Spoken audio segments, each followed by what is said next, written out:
అనురాగం ఆనాటిది అన్న ఈ పాట ఆకాశం ఎన్నాళ్ళు ఉంటుందో అన్నాళ్ళు ఉంటుంది. ప్రతి రియాలిటీ షోలో మేము మీ గొంతులతో వింటూనే ఉంటాం. అంత చిరస్థాయిగా మీ కీర్తి ఉండాలని చెప్పి ఒక ఆశతో మీ గ్రీన్స్.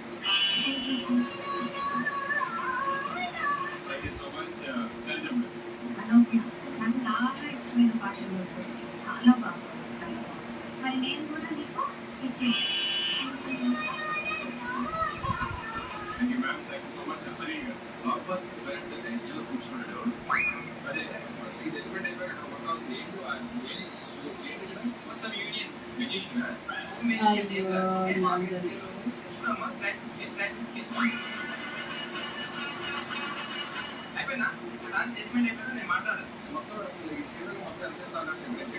ఇగో పోసుకోసారి పోయాడు లేదు